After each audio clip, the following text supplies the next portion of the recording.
Apesar das precauções do dia anterior, o cameleiro explicou ao rapaz que os oásis no deserto eram sempre considerados terrenos neutros, porque a maior parte dos habitantes eram mulheres e crianças.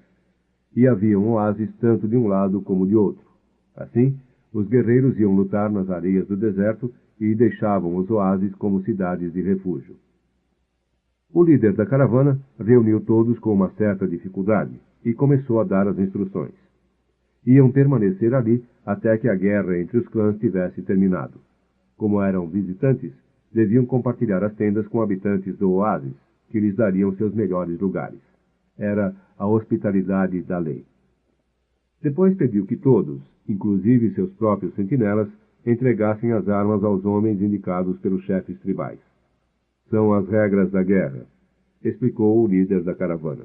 Dessa maneira, os oásis não poderiam abrigar exércitos ou guerreiros.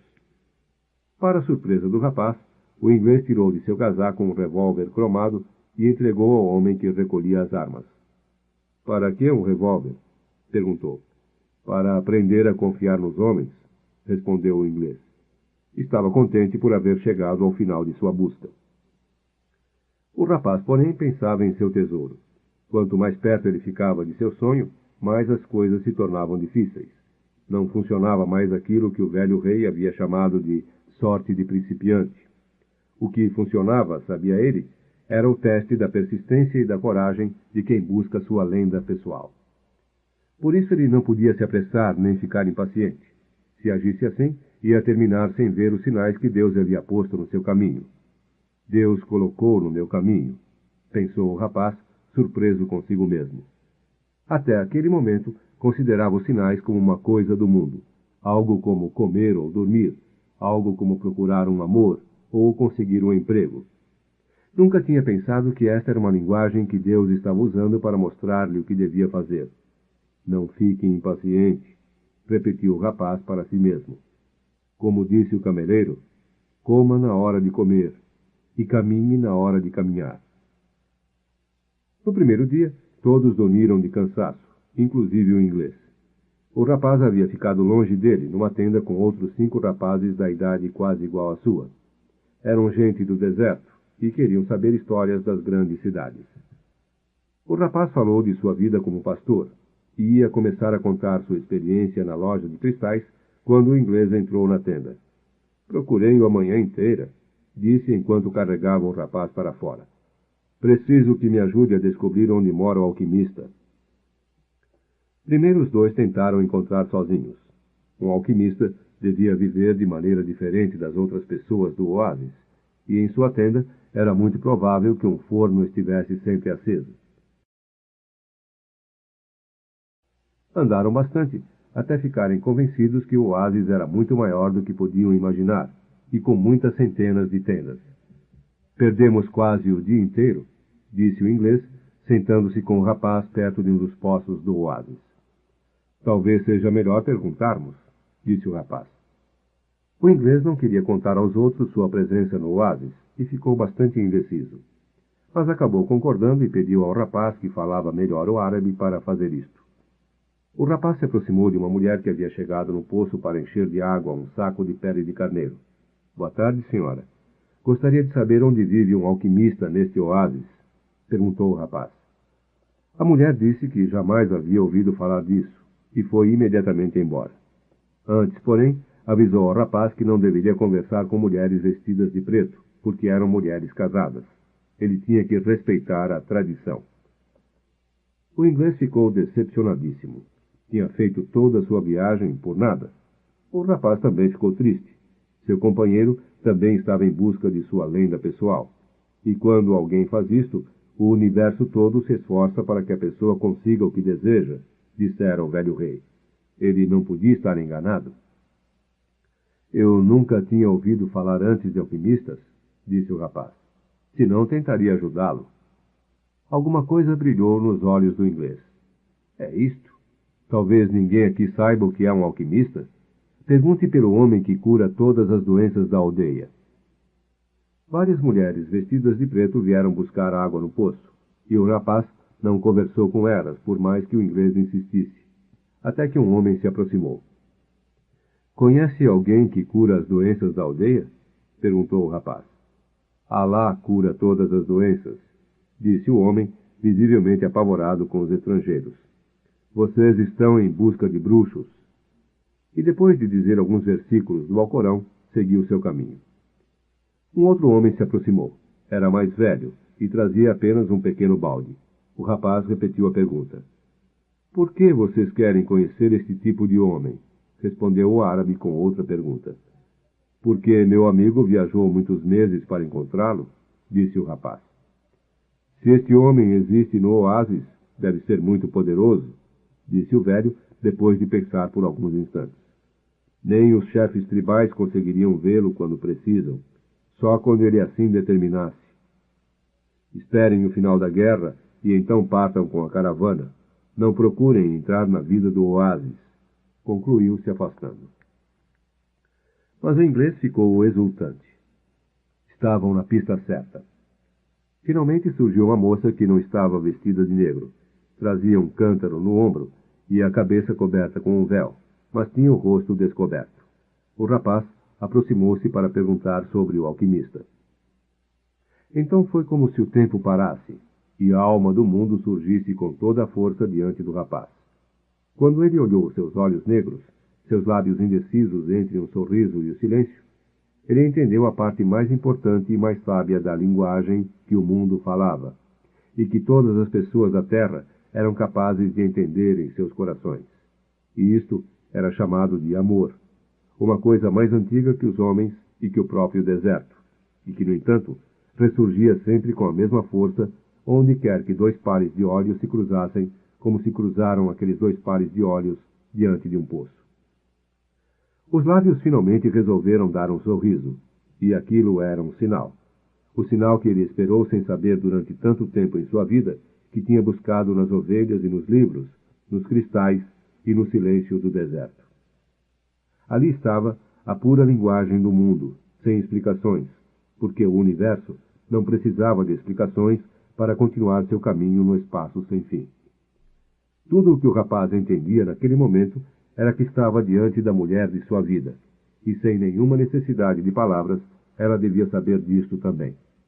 Tinha mais certeza disto do que de qualquer coisa no mundo, mesmo que seus pais e os pais de seus pais dissessem que era preciso namorar, noivar, conhecer a pessoa e ter dinheiro antes de casar.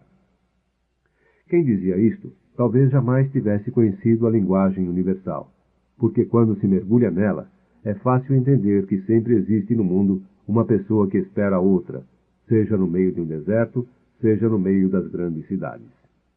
E quando estas pessoas se cruzam e seus olhos se encontram, todo o passado e todo o futuro perde qualquer importância, e só existe aquele momento e aquela certeza incrível de que todas as coisas debaixo do sol foram escritas pela mesma mão, a mão que desperta o amor, e que fez uma alma gêmea para cada pessoa que trabalha, descansa e busca tesouros debaixo do sol. Porque sem isto, não haveria qualquer sentido para os sonhos da raça humana. Maktub, pensou o rapaz. O inglês levantou-se de onde estava sentado e sacudiu o rapaz. Vamos, pergunte a ela. O rapaz se aproximou da moça.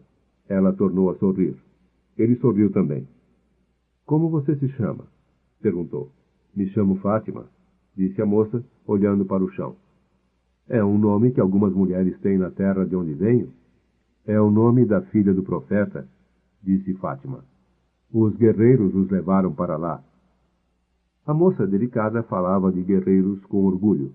Ao seu lado, o inglês insistia, e o rapaz perguntou pelo homem que curava todas as doenças. É um homem que conhece os segredos do mundo. Conversa com os djinns do deserto, ela falou. Os djinns eram os demônios. E a moça apontou para o sul, para o lugar onde aquele estranho homem morava. Depois encheu seu cântaro e partiu. O inglês partiu também em busca do alquimista. E o rapaz ficou por muito tempo sentado ao lado do poço, entendendo que algum dia o levante havia deixado em seu rosto o perfume daquela mulher, e que já a amava antes mesmo de saber que ela existia, e que seu amor por ela faria com que encontrasse todos os tesouros do mundo. No dia seguinte, o rapaz voltou para o poço, para esperar a moça. Para sua surpresa, encontrou lá o inglês, olhando pela primeira vez o deserto. Esperei a tarde e a noite, disse o inglês. Ele chegou junto com as primeiras estrelas. Eu lhe contei o que estava procurando. Então ele me perguntou se já havia transformado o chumbo em ouro. Eu disse que era isto que queria aprender. Ele me mandou tentar. Foi tudo o que me disse. Vá tentar. O rapaz ficou quieto. O inglês havia viajado tanto para ouvir o que já sabia. Aí ele se lembrou de que tinha dado 6 ovelhas ao velho rei pela mesma razão. Então tente, disse para o inglês. É isso que vou fazer, e vou começar agora. Pouco depois que o inglês saiu, Fátima chegou para apanhar água com seu cântaro. Vim dizer-lhe uma coisa simples, falou o rapaz. Eu quero que você seja minha mulher. Eu te amo. A moça deixou que seu cântaro derramasse a água. Vou esperá-la todos os dias aqui. Cruzei o deserto em busca de um tesouro que se encontra perto das pirâmides. A guerra foi para mim uma maldição. Agora ela é uma bênção, porque me deixa perto de você. A guerra um dia vai acabar, disse a moça. O rapaz olhou as tamareiras do oásis. Havia sido pastor, e ali existiam muitas ovelhas. Fátima era mais importante que o tesouro. Os guerreiros buscam seus tesouros, disse a moça, como se estivesse adivinhando o pensamento do rapaz. E as mulheres do deserto têm orgulho dos seus guerreiros. Depois, tornou a encher seu cântaro e foi embora. Todos os dias, o rapaz ia para o poço esperar Fátima.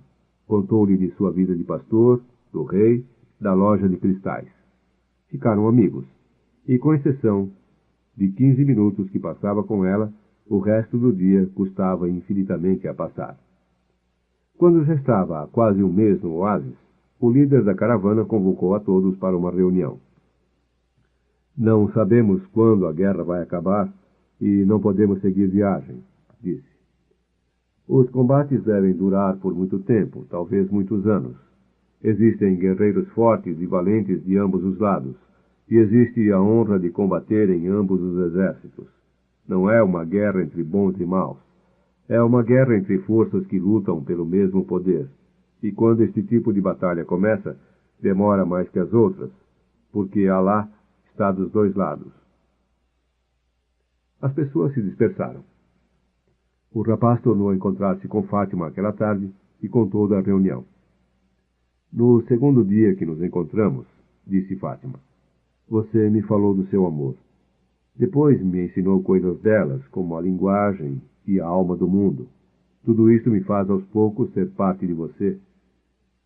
O rapaz ouvia sua voz e achava mais bela que o barulho do vento nas folhas das tamareiras. Faz muito tempo que estive aqui nesse poço esperando por você. Não consigo me lembrar do meu passado, da tradição, da maneira que os homens esperam que se comportem as mulheres do deserto. Desde criança, eu sonhava que o deserto ia me trazer o maior presente de minha vida. Este presente chegou, afinal, e é você. O rapaz pensou em tocar sua mão, mas Fátima segurava as alças do cântaro. Você me falou dos seus sonhos, do velho rei e do tesouro. Você me falou dos sinais. Então não tenho medo de nada, porque foram estes sinais que me trouxeram você. E eu sou parte do seu sonho, da sua lenda pessoal, como você costuma chamar. Por isso, quero que siga em direção ao que veio buscar. Se tiver que esperar o final da guerra, muito bem. Mas se tiver que seguir antes, vá em direção à sua lenda. As dunas mudam com o vento, mas o deserto permanece no mesmo. Assim será com o nosso amor. Maktub disse. Se eu for parte de sua lenda, você voltará um dia. O rapaz saiu triste do encontro com Fátima. Ele se lembrava de muita gente que havia conhecido. Os pastores casados tinham muita dificuldade em convencer suas esposas de que precisavam andar pelos campos. O amor exigia estar junto da pessoa amada. No dia seguinte ele contou tudo isto a Fátima. O deserto leva nossos homens e nem sempre os traz de volta, disse ela. Então nos acostumamos com isto. E eles passam a existir nas nuvens sem chuva, nos animais que se escondem entre as pedras, na água que sai generosa da terra. Eles passam a fazer parte de tudo, passam a ser a alma do mundo. Alguns retornam, e então todas as outras mulheres ficam felizes, porque os homens que elas esperam também podem voltar um dia. Antes eu olhava estas mulheres e invejava sua felicidade. Agora vou ter também uma pessoa para esperar. Sou uma mulher do deserto e me orgulho disto. Quero que meu homem também caminhe livre como o vento que move as dunas. Quero também poder ver meu homem nas nuvens, nos animais e na água. O rapaz foi procurar o inglês. Queria contar-lhe sobre Fátima. Ficou surpreso quando viu que o inglês havia construído um pequeno forno ao lado de sua tenda. Era um forno estranho, com um frasco transparente em cima. O inglês alimentava o fogo com lenha e olhava o deserto. Seus olhos pareciam ter mais brilho quando passava o tempo todo lendo livros. Esta é a primeira fase do trabalho, disse o inglês. Tenho que separar o enxofre impuro. Para isto, não posso ter medo de falhar. O meu medo de falhar foi que me impediu de tentar a grande obra até hoje. É agora que estou começando o que podia ter começado há 10 anos atrás. Mas me sinto feliz de não ter esperado 20 anos para isto. E continuou a alimentar o fogo e a olhar o deserto. O rapaz ficou ao seu lado por algum tempo, até que o deserto começou a ficar rosado com a luz do entardecer. Então, ele sentiu uma imensa vontade de ir até lá para ver se o silêncio conseguia responder suas perguntas.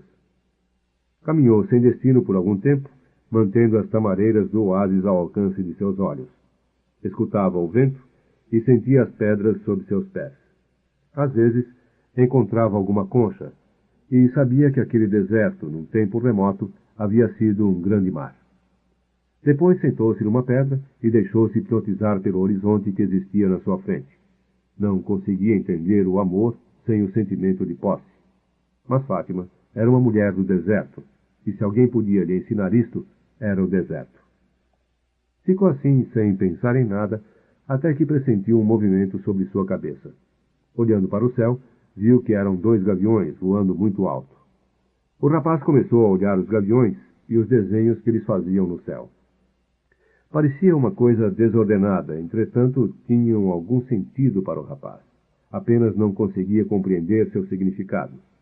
Decidiu então que devia acompanhar com os olhos o movimento dos pássaros e talvez pudesse ler alguma coisa. Talvez o deserto pudesse lhe explicar o amor sem posse. Começou a sentir sono. Seu coração pediu para que não dormisse. Ao invés disto, devia se entregar. Estava penetrando na linguagem do mundo, e tudo nesta terra faz sentido, até mesmo o voo de gaviões, disse. E aproveitou para agradecer pelo fato de estar cheio de amor por uma mulher. Quando se ama, as coisas fazem ainda mais sentido, pensou. De repente, um gavião deu um rápido mergulho no céu e atacou o outro. Quando fez este movimento, o rapaz teve uma súbita e rápida visão. Um exército de espadas desembainhadas entrando no oásis. A visão logo sumiu, mas aquilo o deixou sobressaltado. Havia ouvido falar das miragens, e já havia visto algumas. Eram desejos que se materializavam sobre a areia do deserto. Entretanto, ele não desejava um exército invadindo o oásis. Pensou em esquecer aquilo e voltar à sua meditação. Tentou novamente concentrar-se no deserto cor-de-rosa e nas pedras, mas alguma coisa em seu coração não o deixava quieto. Siga sempre os sinais, dissera o velho rei. E o rapaz pensou em Fátima. Lembrou-se do que havia visto e pressentiu que estava próximo de acontecer. Com muita dificuldade, saiu do transe em que havia entrado. Levantou-se e começou a caminhar em direção às tamareiras. Mais uma vez, percebia as muitas linguagens das coisas. Desta vez, o deserto era seguro e o oásis se transformara em perigo. O cameleiro estava sentado aos pés de uma tamareira, também olhando o pôr do sol. Viu quando o rapaz surgiu por detrás de uma das dunas. Um exército se aproxima, disse. Tive uma visão. O deserto enche de visões o coração de um homem, respondeu o cameleiro. Mas o rapaz lhe contou dos gaviões. Estava olhando seu voo quando tinha mergulhado de repente na alma do mundo. O cameleiro ficou quieto. Entendia o que o rapaz estava falando. Sabia que qualquer coisa na face da terra pode contar a história de todas as coisas. Se abrisse um livro em qualquer página, ou olhasse as mãos das pessoas, ou cartas de baralho, ou o voo dos pássaros, ou seja lá o que fosse, qualquer pessoa iria encontrar um laço com a coisa que estava vivendo.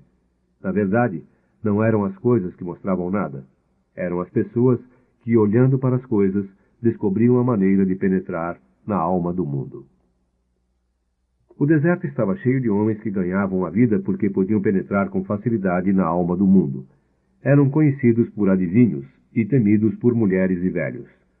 Os guerreiros raramente os consultavam, porque era impossível entrar numa batalha sabendo quando se vai morrer.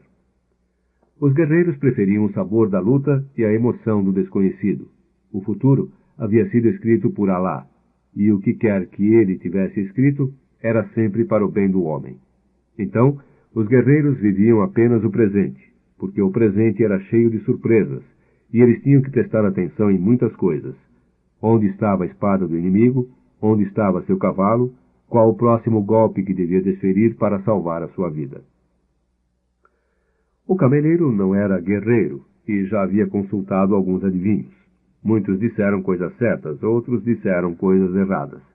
Até que um deles, o mais velho e o mais temido, perguntou por que o cameleiro estava tão interessado em saber o futuro. Para que possa fazer as coisas, respondeu o cameleiro, e mudar o que não gostaria que acontecesse. Então deixará de ser seu futuro? Respondeu o adivinho. Talvez então eu queira saber o futuro para me preparar para as coisas que virão. Se forem coisas boas, isto será uma agradável surpresa, disse o adivinho. Se forem coisas ruins, você estará sofrendo muito antes delas acontecerem. Quero saber o futuro, porque sou um homem, disse o cameleiro para o adivinho. E os homens vivem em função do seu futuro. O adivinho ficou quieto por algum tempo. Ele era especialista no jogo de varetas, que eram atiradas no chão e interpretadas da maneira que caíam. Naquele dia, ele não jogou as varetas. Envolveu-as num lenço e tornou a colocar no bolso. Ganho a vida adivinhando o futuro das pessoas, disse ele. Conheço a ciência das varetas e sei como utilizá-la para penetrar neste espaço onde tudo está escrito. Ali posso ler o passado, descobrir o que já foi esquecido e entender os sinais do presente. Quando as pessoas me consultam, eu não estou lendo o futuro, estou adivinhando o futuro. Porque o futuro pertence a Deus, e Ele só o revela em circunstâncias extraordinárias. E como consigo adivinhar o futuro? Pelos sinais do presente. No presente é que está o segredo. Se você prestar atenção no presente, poderá melhorá-lo. E se você melhorar o presente, o que acontecerá depois também será melhor. Esqueça o futuro e viva cada dia de sua vida nos ensinamentos da lei e na confiança de que Deus cuida dos seus filhos. Cada dia traz em si a eternidade. O cameleiro quis saber quais as circunstâncias em que Deus permitia ver o futuro. Quando Ele mesmo o mostra.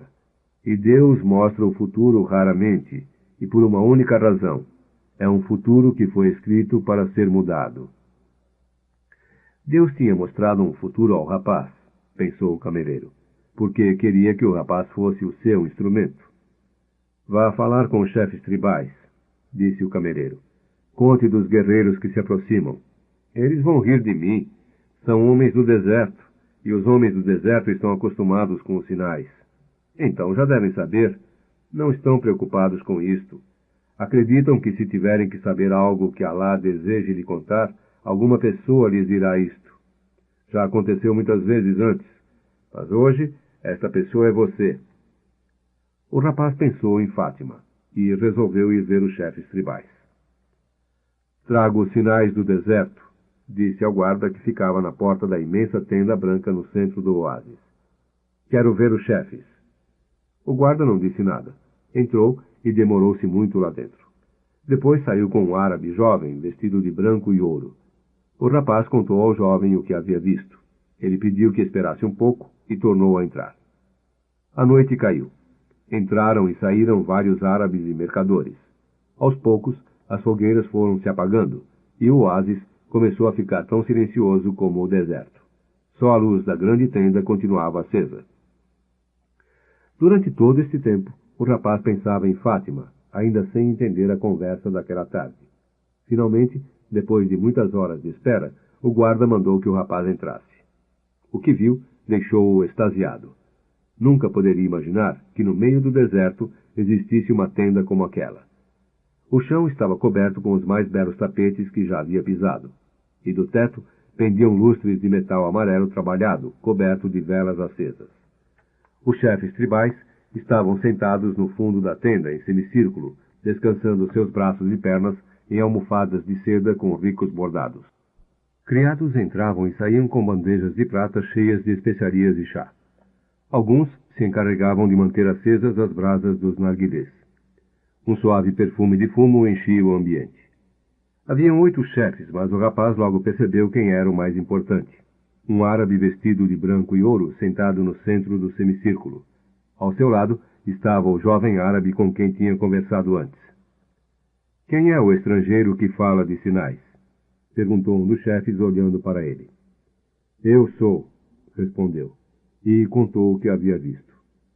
E por que o deserto ia contar isto a um estranho, quando sabe que estamos há várias gerações aqui? Disse outro chefe tribal.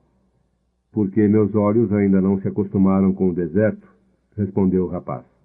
E eu posso ver coisas que os olhos habituados demais não conseguem mais ver.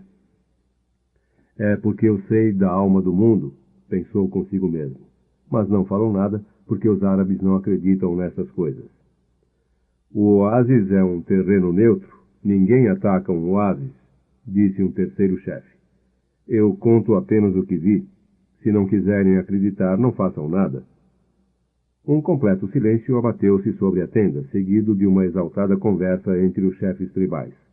Falavam num dialeto árabe que o rapaz não entendia, mas quando ele fez menção de ir embora, um guarda disse para ficar. O rapaz começou a sentir medo. Os sinais diziam que havia alguma coisa errada. Lamentou haver conversado com o cameleiro a respeito. De repente, o velho que estava no centro deu um sorriso quase imperceptível e o rapaz tranquilizou-se. O velho não havia participado da discussão e não dissera uma palavra até aquele momento. Mas o rapaz já estava acostumado com a linguagem do mundo e pôde sentir uma vibração de paz cruzando a tenda de ponta a ponta. Sua intuição dizia que havia agido corretamente em vir. A discussão acabou. Ficaram em silêncio por algum tempo ouvindo o velho. Depois, ele se virou para o rapaz. Desta vez, seu rosto estava frio e distante. Há 2000 anos, numa terra distante, jogaram num poço e venderam como escravo um homem que acreditava em sonhos, disse o velho. Nossos mercadores o compraram e o trouxeram para o Egito. E todos nós sabemos que quem acredita em sonhos também sabe interpretá-los, embora nem sempre consiga realizá-los, pensou o rapaz, lembrando-se da velha cigana. Por causa dos sonhos do faraó com vacas magras e gordas, este homem livrou o Egito da fome. Seu nome era José.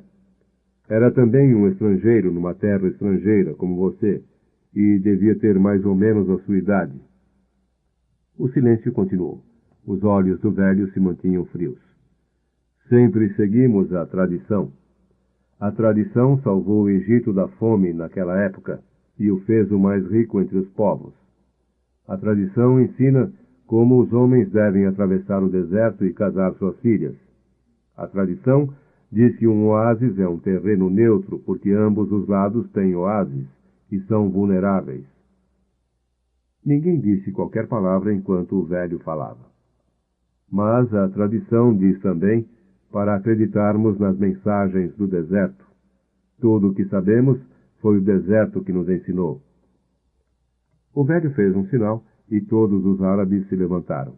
A reunião estava para terminar. Os narguilés foram apagados e os guardas se colocaram em posição de sentido. O rapaz preparou-se para sair, mas o velho falou ainda mais uma vez. Amanhã nós vamos romper um acordo que diz que ninguém no oásis pode portar armas. Durante o dia inteiro, aguardaremos os inimigos. Quando o sol descer no horizonte, os homens me devolverão as armas. Para cada 10 inimigos mortos, você receberá uma moeda de ouro. Entretanto, as armas não podem sair do seu lugar sem experimentarem a batalha. São caprichosas como o deserto, e se as acostumamos com isto, da próxima vez podem ter preguiça de disparar. Se nenhuma delas tiver sido utilizada amanhã, pelo menos uma será usada em você. O oásis estava iluminado apenas pela lua cheia quando o rapaz saiu. Eram 20 minutos de caminhada até sua tenda, e ele começou a andar. Estava assustado com tudo o que havia acontecido. Tinha mergulhado na alma do mundo, e o preço por acreditar naquilo era a sua vida. Uma aposta alta. Mas tinha apostado alto desde o dia em que havia vendido suas ovelhas para seguir sua lenda pessoal. E, como dizia o cameleiro, morrer amanhã era tão bom como morrer em qualquer outro dia. Todo dia era feito para ser vivido ou para abandonar o mundo. Tudo dependia apenas de uma palavra: Maktub. Caminhou em silêncio. Não estava arrependido. Se morresse amanhã, seria porque Deus não estava com vontade de mudar o futuro.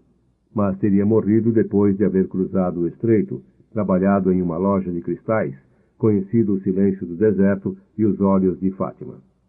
Tinha vivido intensamente cada um dos seus dias, desde que havia saído de casa há tanto tempo atrás. Se morresse amanhã, seus olhos teriam visto muito mais coisas do que os olhos dos outros pastores, e o rapaz tinha orgulho disto. De repente ouviu um estrondo e foi jogado subitamente por terra com o impacto de um vento que não conhecia. O lugar encheu-se de poeira que quase cobriu a lua. Na sua frente, um enorme cavalo branco empinou soltando um relincho aterrador. O rapaz mal podia ver o que se passava, mas quando a poeira assentou um pouco, sentiu um pavor que jamais havia sentido antes. Em cima do cavalo estava um cavaleiro todo vestido de negro, com um falcão em seu ombro esquerdo. Usava um turbante e um lenço que lhe cobria todo o rosto, deixando apenas os olhos de fora. Parecia o mensageiro do deserto, mas sua presença era mais forte do que todas as pessoas que havia conhecido na vida. O estranho cavaleiro puxou a enorme espada curva que trazia presa à sela. O aço brilhou com a luz da lua. Quem ousou ler o voo dos gaviões? Perguntou com uma voz tão forte que pareceu ecoar entre as 50.000 tamareiras do alfaium. Eu ousei, disse o rapaz. Lembrou-se imediatamente da imagem de Santiago Matamoros, do seu cavalo branco com os infiéis sob as patas. Era exatamente assim, só que agora a situação estava invertida. Eu ousei, repetiu o rapaz e abaixou a cabeça para receber o golpe da espada. Muitas vidas serão salvas, porque vocês não contavam com a alma do mundo. A espada, porém, não desceu rápido. A mão do estranho foi abaixando lentamente até que a ponta da lâmina tocou na testa do rapaz. Era tão afiada que saiu uma gota de sangue. O cavaleiro estava completamente imóvel. O rapaz também. Não pensou um minuto sequer em fugir. Dentro do seu coração, uma estranha alegria tomou conta dele. Ia morrer por sua lenda pessoal. E por Fátima. Os sinais eram verdadeiros, enfim. Ali estava o inimigo, e por causa disto ele não precisava se preocupar com a morte porque havia uma alma do mundo. Daqui a pouco ele estaria fazendo parte dela, e amanhã o inimigo faria parte dela também. O estranho, porém, apenas mantinha a espada em sua testa. Por que você leu o voo dos pássaros? Li apenas o que os pássaros queriam contar. Eles querem salvar o oásis, e vocês morrerão. O oásis tem mais homens que vocês. A espada continuava em sua testa. Quem é você para mudar o destino de Alá? Alá fez os exércitos e fez também os pássaros. Alá me mostrou a linguagem dos pássaros. Tudo foi escrito pela mesma mão, disse o rapaz, lembrando as palavras do cameleiro. O estranho finalmente retirou a espada da testa. O rapaz sentiu um certo alívio, mas não podia fugir. Cuidado com as adivinhações, disse o estranho. Quando as coisas estão escritas, não há como evitá-las. Apenas vi um exército, disse o rapaz. Não vi o resultado de uma batalha. O cavaleiro parecia contente com a resposta. mas mantinha a espada na sua mão. O que faz um estrangeiro numa terra estrangeira? Busco minha lenda pessoal, algo que você não entenderá nunca. O cavaleiro colocou a espada na bainha e o falcão no seu ombro deu um grito estranho. O rapaz começou a relaxar. Precisava testar sua coragem, disse o estranho. A coragem é o dom mais importante para quem busca a linguagem do mundo. O rapaz ficou surpreso. Aquele homem estava falando em coisas que pouca gente conhecia. É preciso não relaxar nunca, mesmo tendo chegado tão longe, continuou ele. É preciso amar o deserto, mas jamais confiar inteiramente nele, porque o deserto é uma prova para todos os homens. Testa cada passo e mata quem se distrai. Suas palavras lembravam as palavras do velho rei. Se os guerreiros chegarem e sua cabeça ainda estiver sobre o pescoço depois que o sol morrer, me procure, disse o estranho. A mesma mão que havia segurado a espada empunhou um chicote. O cavalo empinou de novo, levantando uma nuvem de poeira. Onde você mora? Gritou o rapaz, enquanto o cavaleiro se afastava. A mão com chicote apontou em direção ao sul. O rapaz tinha encontrado o alquimista.